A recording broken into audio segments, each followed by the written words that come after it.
চাঁপাইনবাবগঞ্জ, নাটোর, জামালপুরে ৩ প্রতিবন্ধীকে ধর্ষণ, সুনামগঞ্জে অভিযুক্তের বাড়ি ভাঙচুর, মাগুরায় আসিয়ার পরিবারের পাশে জামায়াতের আমির।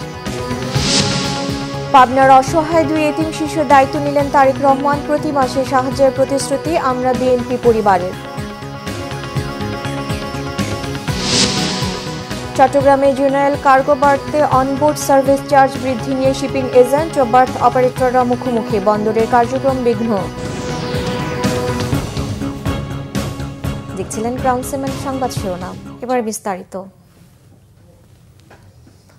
সুনামগঞ্জে 9 বছরের শিশুকে ধর্ষণের ঘটনায় অভিযুক্তের বাড়ি ভাঙচুর করেছে বিক্ষুব্ধ জনতা।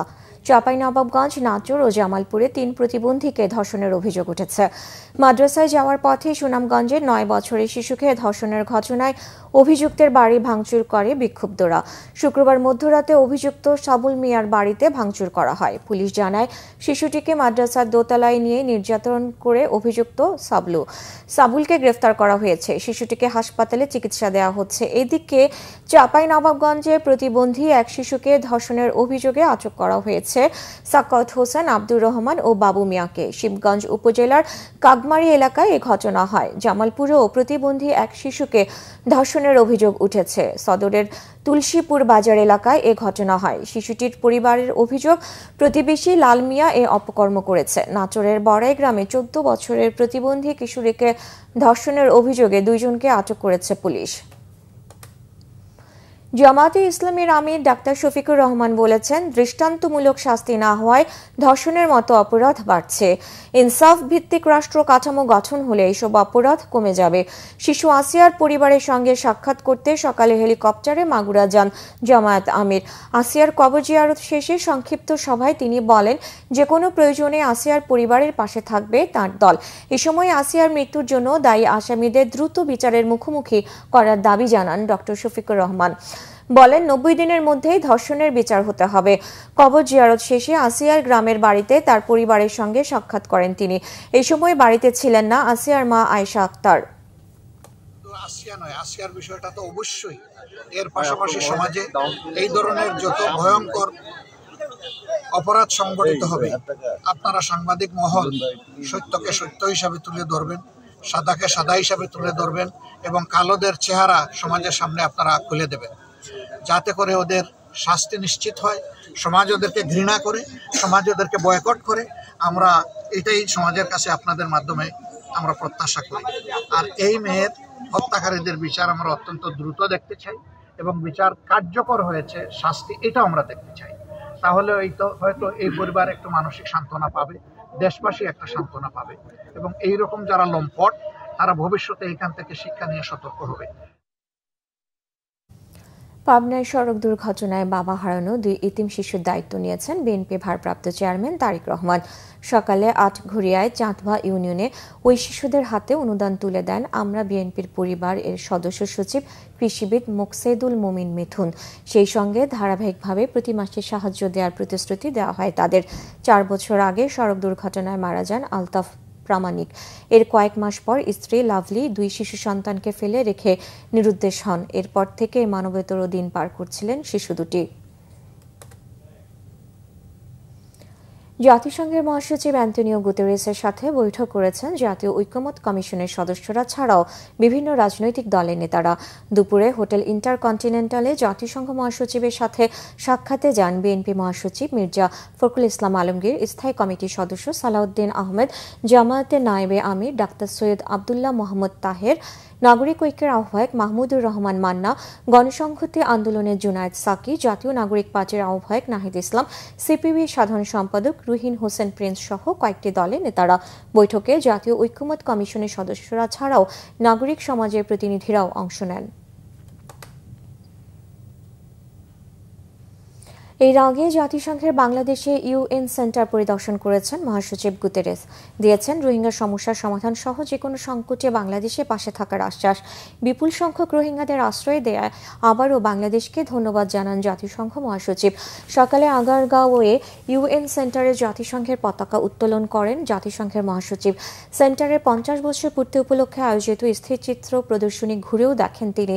এই সময় অ্যান্টনিও গুতেরেসের সাথে ছিলেন শিল্প উপদেষ্টা আদিলুর রহমান শুভ্র, পরিবেশ উপদেষ্টা সৈয়দা রিজওয়ানা হাসান সহ জাতিসংঘের বাংলাদেশ সেন্টারের ঊর্ধ্বতন কর্মকর্তারা। আসিয়া সহ সকল হত্যা, ধর্ষণের বিচার ও স্বরাষ্ট্র উপদেষ্টার পদত্যাগ সহ 7 দফা দাবিতে গণমিছিল কর্মসূচি স্থগিত করে কেন্দ্রীয় শহীদ মিনারে বিক্ষোভ করেছে বাম দলগুলো। নারী ও শিশু ধর্ষণ, নিপীড়ন ও হত্যার প্রতিবাদে কেন্দ্রীয় শহীদ মিনারের বিক্ষোভ সমাবেশ করে 11টি বাম দল। শিশু আসিয়া, মুনিয়া, আফসানা ও তনু সহ সকল হত্যা ও আওয়ামী লীগ নিষিদ্ধের দাবি তাদের। স্বরাষ্ট্র উপদেষ্টার পদত্যাগ সহ 7 দফা দাবি তাদের। বিক্ষোভ সমাবেশ করলেও পূর্ব ঘোষিত গণমিছিল কর্মসূচি বাতিল করেন তারা। এদিকে তাদের গণমিছিলের প্রতিবাদে শহীদ মিনার মুখে হয় শাহবাগের ইনকিলাব মঞ্চ। পথে তাদের আটকে দেয় পুলিশ। পরে শাহবাগে এসে জুলাই হত্যাকাণ্ড, শাপলা চত্বর হত্যাকাণ্ড ও পিলখানা হত্যাকাণ্ডের বিচার ও আওয়ামী লীগ নিষিদ্ধের দাবিতে 25 এপ্রিল বিকেল 3টায় আবারও শাহবাগে সমাবেশের ঘোষণা দেয় ইনকিলাব মঞ্চ। গণপরিবহনে নারীদের নিরাপত্তা নিশ্চিতে একটি অ্যাপ ভিত্তিক পরিষেবা চালু করেছে ঢাকা মেট্রোপলিটন পুলিশ ডিএমপি।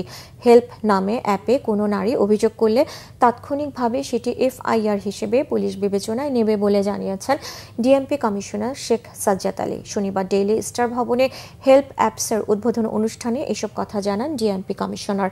তিনি বলেন, নারী নির্যাতনের 95% ঘটনা মিডিয়াতে আসে না, পুলিশকে সবকিছু মোকাবেলা করতে হয়। গণপরিবহনে নারীরা বেশি যৌন হয়রানির শিকার জানিয়ে শেখ সাজ্জাদ আলী বলেন, বাসের হেল্পারদের মাধ্যমেও নারীকে যৌন হয়রানির শিকার হতে হয়, যা বন্ধে কার্যকর ভূমিকা নেওয়ার আশ্বাস দেন। হেল্প অ্যাপসে নারীদের করা অভিযোগের তদন্ত সরাসরি করবে পুলিশ। কোনো ভিকটিমকে থানায় যাওয়ার প্রয়োজন নেই বলেও জানান ডিএমপি কমিশনার। যে অ্যাপস ব্যবহার করা হচ্ছে, এই অ্যাপসের মাধ্যমে নিকটস্থ 1 কিলোমিটারের ভিতরে যদি আমার থানাগুলোর যে কোনো জায়গায় রিপোর্ট হয়, তাহলে this is first information report. অ্যাপসের মাধ্যমেও যদি আমার থানায় রিপোর্ট হয়ে যায়, we consider this is FIR. Centre for Policy Dialogue CPD নির্বাহী পরিচালক ডক্টর ফাহমিদা খাতুন বলেছেন, এলডিসি থেকে বাংলাদেশে গ্রাজুয়েশন হলে বছরে $8 বিলিয়ন ক্ষতি হবে। রাজধানীর এফডিসিতে ডিবেট ফর ডেমোক্রেসি আয়োজিত ছায়া সংসদ বিতর্কে মন্তব্য করেন তিনি। ডক্টর ফাহমিদা বলেন, এলডিসি উত্তরণ রপ্তানিতে শুল্কমুক্ত সুবিধা আর পাওয়া যাবে না। স্বল্প মূল্যে ওষুধ পাওয়ার সুবিধাও চলে যাবে বলে জানান তিনি। ওষুধের দাম বাড়লে স্বাস্থ্য খাতে বিরাট ক্ষতি হবে বলে জানান। বলেন, বিভিন্ন অ্যাপসের মূল্য বাড়ায় পড়াশোনায় ক্ষতি হবে। তিনি জানান, কমার্শিয়াল রেটে আন্তর্জাতিক বাজার থেকে ঋণ নিতে হবে, ফলে অর্থনীতির ওপর চাপ পড়বে। সঠিক ঋণ ব্যবস্থাপনা জরুরি বলে জানান তিনি। Debate for democracy chairman Hasan Ahmed Chowdhury Kiron সার্বিক মূল্যায়নের জন্য এলডিসি গ্রাজুয়েশন বিষয়ে একটি কমিটি করার প্রস্তাব দেন। বিতর্কে শহীদ সোহরাওয়ার্দী মেডিকেল কলেজ বিজয়ী হয়। প্রধান উপদেষ্টার বিশেষ সহকারী মুনির হায়দার বলেছেন, আধুনিক সমাজ ও রাষ্ট্র ব্যবস্থার অন্যতম বৈশিষ্ট্য হল স্বচ্ছতা ও জবাবদিহিতা, যা অনেকটাই নিশ্চিত করা যায় সাংবাদিকতা ও সংবাদপত্রের মাধ্যমে। শুক্রবার রাতে মেহেরপুর সদর উপজেলা পরিষদ মিলনায়তনে বাংলাদেশ প্রেস ইনস্টিটিউট পিআইবি আয়োজিত সাংবাদিকদের কর্মশালায় সার্টিফিকেট বিতরণকালে তিনি এসব কথা বলেন। মুনির হায়দার বলেন, গণতান্ত্রিক উন্নত বিশ্বে সাংবাদিকতা বা সাংবাদিকদের অনেক বেশি অগ্রাধিকার দেওয়া হয়। এই দেশের সাংবাদিকদের নিজেদের একটা স্বচ্ছতা ও জবাবদিহিতার বন্দোবস্ত খুবই দরকার। এই সময় উপস্থিত ছিলেন জেলা প্রশাসক সিফাত মেহনাজ। আধুনিক সমাজ এবং রাষ্ট্র ব্যবস্থার একটা অন্যতম বৈশিষ্ট্য হল স্বচ্ছতা এবং জবাবদিহিতা।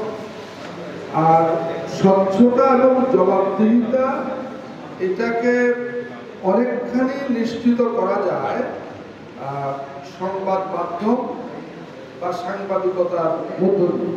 এই স্বচ্ছতা এবং জবাবদিহিতা যারা নিশ্চিত করবে, তাদের নিজেদেরও স্বচ্ছতা এবং জবাবদিহিতার একটা বন্দোবস্ত থাকা দরকার, অন্তত নিজেদের কাছে নিজেরা। গাজীপুরের কালিয়াকৈরে ট্রাক চাপায় সিএনজিতে থাকা নারীসহ 3 যাত্রী নিহত হয়েছেন। সকাল 8টার দিকে উপজেলার ফুলবাড়ির নামারশুলাই এলাকায় এ ঘটনা হয়। পুলিশ জানায়, সকাল 8টার দিকে সকালে মাওনা থেকে সিএনজিটি যাত্রী নিয়ে কালিয়াকৈরের উদ্দেশ্যে রওনা হয়। এই সময় সিএনজিটি উপজেলার নামারশুলাই এলাকায় পৌঁছলে কালিয়াকৈর থেকে ছেড়ে আসা ইট ভর্তি ট্রাকটি সিএনজিতে চাপা দেয়। এতে ঘটনাস্থলে নিহত হন নারীসহ 3 জন। গুরুতর আহত একজনকে হাসপাতালে ভর্তি করা হয়েছে। জাতীয় কর্মসূচির অংশ হিসেবে সারা দেশে শুরু হয়েছে vitamin A+ campaign 2025। Rajshahi city কর্পোরেশনের ব্যবস্থাপনায় ৬৬,৬২০ জন শিশুকে ভিটামিন এ ক্যাপসুল খাওয়ানোর লক্ষ্যমাত্রা নির্ধারণ করা হয়েছে। বাস্তবায়নে ৩৮৪টি কেন্দ্রে নিয়োজিত করা হয়েছে ৭৬৮ জন স্বেচ্ছাসেবী। ভিটামিন এ ক্যাপসুল ক্যাম্পেইন শুরু হয়েছে চট্টগ্রামেও। সকালে সিটি কর্পোরেশন জেনারেল হাসপাতালে এই কার্যক্রমের উদ্বোধন করেন city mayor doctor Shahadat Hossain. মহানগরীর ৪১টি ওয়ার্ডে ৬ মাস থেকে ৫ বছর বয়সী শিশুদের ২ ক্যাটাগরিতে খাওয়ানো হচ্ছে এই টিকা। একই ক্যাম্পেইন শুরু হয়েছে সিলেটেও। সিটি কর্পোরেশনের প্রধান নির্বাহী কর্মকর্তা মোহাম্মদ রিজাই রাফিন এই কর্মসূচির উদ্বোধন করেন। ৯,৩৯,৫০৮ শিশুকে ভিটামিন এ ক্যাপসুল খাওয়ানোর লক্ষ্যমাত্রা নির্ধারণ করা হয়েছে ময়মনসিংহে। সকালে এই টিকা কার্যক্রমের উদ্বোধন করেন বিভাগীয় স্বাস্থ্য পরিচালক ডাক্তার প্রদীপ কুমার সাহা। এ প্লাস ক্যাপসুল খাওয়ানো শুরু হয়েছে নাটোরে সদর হাসপাতাল মিলনায়তনে। এর উদ্বোধন করেন অতিরিক্ত জেলা প্রশাসক আবুল হায়াত। এছাড়া গোপালগঞ্জ, মানিকগঞ্জ, খাগড়াছড়ি, ঝিনাইদহে এই কর্মসূচির উদ্বোধন করা হয়েছে। চট্টগ্রাম বন্দরে জেনারেল কার্গো বার্থে অনবোর্ড সার্ভিস চার্জ বৃদ্ধি নিয়ে মুখোমুখি অবস্থানে শিপিং এজেন্ট ও বার্থ অপারেটররা। এতে বিঘ্নিত হচ্ছে বন্দরের কার্যক্রম। সমস্যার সমাধানে মন্ত্রণালয়ের হস্তক্ষেপ চেয়ে চিঠি দিয়েছে বন্দর কর্তৃপক্ষ। চট্টগ্রাম থেকে নাসির উদ্দিনের তথ্য ও ছবিতে ডেস্ক রিপোর্ট। চট্টগ্রাম বন্দরে জেনারেল কার্গো বার্থ জিসিবির ৬টি জেটিতে কন্টেইনার জাহাজ ভিড়ে। বন্দরে নিযুক্ত বার্থ অপারেটররা জাহাজ থেকে কন্টেইনার ওঠানো নামানোর কাজ করে। প্রতি কন্টেইনারে অনবোর্ড সার্ভিস চার্জ ও শ্রমিকদের মজুরি বাবদ ৫৫৯ টাকা পান বার্থ অপারেটররা, যা পরিশোধ করে শিপিং এজেন্ট। সম্প্রতি এই সার্ভিস চার্জ নিয়ে পরস্পর বিরোধী অবস্থান নিয়েছে শিপিং এজেন্ট ও বার্থ অপারেটররা। প্রতি বছর শ্রমিকদের মজুরি ১০% করে বাড়লেও গত ১৮ বছরে কোনো সার্ভিস চার্জ বাড়েনি দাবি বার্থ অপারেটরদের। কোভিডের সময় আপনারা সবাই জানেন যে অ্যাবনর্মালি সারা পৃথিবীব্যাপী পণ্য সব কিছুর দাম বেড়ে গিয়েছিল। তো এটা আমরা অনুরোধ করেছিলাম, but nobody took any action. তবে শিপিং এজেন্টরা বলছে বার্থ অপারেটররা কন্টেইনার প্রতি চার্জ ১১০% বাড়াতে চায়। জিসিবিতে কন্টেইনার হ্যান্ডলিংয়ে গতি কমানোর পাশাপাশি প্রয়োজনীয় শ্রমিক দিচ্ছে না অপারেটররা। প্রতিটা মাসুলেরই কিন্তু আমাদের একটা রেগুলেটরি বডি আছে, সেই বডির সাথে বসে কিন্তু সেটা নির্ধারণ করা হয় যে সেটা বন্দর কর্তৃপক্ষ আছে, প্লাস মাঝখানে চেম্বার, চট্টগ্রাম চেম্বারকে দায়িত্বটা দেওয়া হয়েছিল। তো বিভিন্ন সময় কিন্তু আমরা বিভিন্ন সময় এই বৈঠকগুলো হয়েছে। দুইটি সংস্থার এই বিরুদ্ধে বন্দরের পরিচালন কার্যক্রম বাধাগ্রস্ত হচ্ছে বলে জানায় বন্দর কর্তৃপক্ষ। পেমেন্টটা হচ্ছে কনসাইনিরা দেয় কিংবা শিপিং এজেন্টরা দেয়।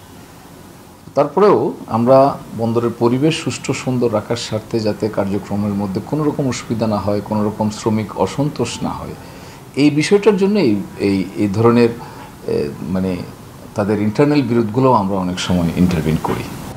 এদিকে বার্থ অপারেটররা কন্টেইনার হ্যান্ডলিংয়ে তাদের লোকসান হচ্ছে দাবি করলেও শিপিং এজেন্টরা এই তথ্য সত্য নয় বলে দাবি করেছেন। Bangla vision news desk. ঘোড়ার মাংসের চাহিদা বেড়েছে গাজীপুরে। কম দামে বিক্রি হচ্ছে বাণিজ্যিকভাবে। তবে ঘোড়ার মাংস বিক্রি নিয়ে এলাকায় চলছে মিশ্র প্রতিক্রিয়া। ঘোড়ার মাংস ক্ষতিকর নয় বলেছেন চিকিৎসকরা। গাজীপুর থেকে মীর মোহাম্মদ ফারুকের তথ্য, ছবিতে ডেস্ক রিপোর্ট। গাজীপুরে ঘোড়ার মাংসের ব্যবসা এখন জমজমাট, দামও হাতের নাগালে। কেজি ২৫০ থেকে ৩০০ টাকা। মহানগরীর হায়দারবাদ এলাকায় প্রতি শুক্রবার বিক্রি হচ্ছে এ মাংস। তবে ঘোড়ার মাংস খাওয়া নিয়ে আছে মিশ্র প্রতিক্রিয়া। হালাল হারাম নিয়ে নানা আলোচনার মধ্যেও নিয়মিত এ মাংস খাচ্ছেন অনেকে। তাদের কাছে ছাগল কিংবা গরুর মাংসের থেকেও ঘোড়ার মাংসে টেস্ট বেশি। ঘোড়ার গোশত খাওয়া যায়, এই জন্য এখানে এটা প্রচলন শুরু করা হয়েছে। অনেক ঘোড়া বিক্রি হয়েছে এবং অনেক গ্রাহক বাড়ছে। ঘোড়া যে হারামের কথা আমি বলতে পারবো না, হয়তো বা মাকুফ। হালাল আমাদের দেশে আসলে প্রচলনটা নাই, কিন্তু মধ্যপ্রাচ্যের সকল দেশেই ঘোড়ার মাংস খায়। হ্যাঁ, আর আমি নিজে খাই, কোনো অসুবিধা আমি পাই না এখন। অনেকে অনেক কথা কইছে না, ইনশাল্লাহ খুব ভালো আর কি। এটা একটু সিদ্ধটা বেশি করলে নরম হয়। শুরুতে একটি ঘোড়া জবাই করে বিক্রি করলেও এখন ৬ থেকে ৭টি ঘোড়ার মাংস বিক্রি হয়। দূর দূরান্ত থেকে ক্রেতারা আসেন কিনতে। হাদিস কোরআন জেনে আলেমদের পরামর্শ নিয়ে এ মাংস বিক্রি করছেন বলে জানান বিক্রেতা। দুবাই থেকে দেখে আসছে যে ঘোড়া গোশত বিক্রি হয় এবং হালাল, ওইখান থেকে আমাদের অনুপ্রেরণা, এবং হাদিস থেকেও জানতে পারি যে ঘোড়া গোশত হালাল, এজন্যই আমরা এই উদ্যোগটা নিয়েছি এবং আমরা প্রথম নিজেরা খাইতাম, এখন ঘোড়া সস্তার কারণে আমরা বাণিজ্যিক আকারে এটা শুরু করেছি। মানবদেহের জন্য ঘোড়ার মাংস তেমন ক্ষতিকরও নয় বলে জানিয়েছেন চিকিৎসক। ঘোড়ার মাংস গরুর মাংসের মতোই এবং এটা সাধারণত উজবেকিস্তান বা তাজিকিস্তান ওই অঞ্চলের লোকেরাই এই মাংসটা বেশি খায়। ঘোড়ার মাংস এখনও খাওয়ার প্রচলন ওদের মধ্যে আছে।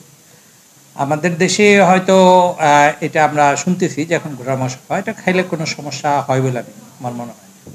ঘোড়ার মাংস দেশে তেমন পরিচিত না হলেও ইন্দোনেশিয়া সহ মধ্যপ্রাচ্যের কিছু কিছু দেশে এটি একটি জনপ্রিয় খাবার।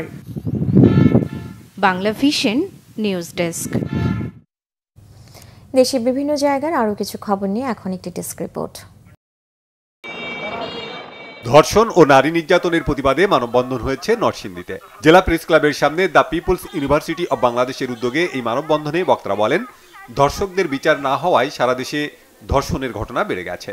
ধর্ষণ আইন সংশোধন করে দ্রুত বিচার নিশ্চিতের আহ্বান জানান তারা। ধর্ষণ, সহিংসতা, নিপীড়ন, সন্ত্রাস বন্ধ ও দায়ীদের দৃষ্টান্তমূলক শাস্তির দাবিতে মানববন্ধন হয়েছে রাঙামাটিতে। সকালে রাঙামাটি জেলা প্রশাসকের কার্যালয়ের সামনে সুশাসনের জন্য নাগরিক সুজন, রাঙামাটি পৌর কমিটি এবং বাংলাদেশ মহিলা পরিষদ রাঙামাটি জেলা শাখার আয়োজনে ঘণ্টাব্যাপী এ মানববন্ধন হয়। বগুড়ায় সাংবাদিক কল্যাণ ট্রাস্ট থেকে রাজশাহী বিভাগের বিভিন্ন জেলার সাংবাদিকদের চিকিৎসা সহায়তা ও সাংবাদিক পরিবারের মেধাবী সন্তানদের মধ্যে শিক্ষাবৃত্তি চেক বিতরণ করা হয়েছে। জেলা প্রেস ক্লাব মিলনায়তনে এক অনুষ্ঠানে 21 জন সাংবাদিককে চিকিৎসার জন্য আর্থিক অনুদান ও 19 জন সাংবাদিক পরিবারের মেধাবী সন্তানদের শিক্ষাবৃত্তির চেক দেওয়া হয়। হবিগঞ্জ মেডিকেল কলেজ রক্ষা ও স্থায়ী ক্যাম্পাস নির্মাণের দাবিতে সড়ক অবরোধ করেছে শিক্ষার্থীরা। দুপুরে শহরের কোর্ট মসজিদ এলাকায় প্রধান সড়ক অবরোধ করে তারা।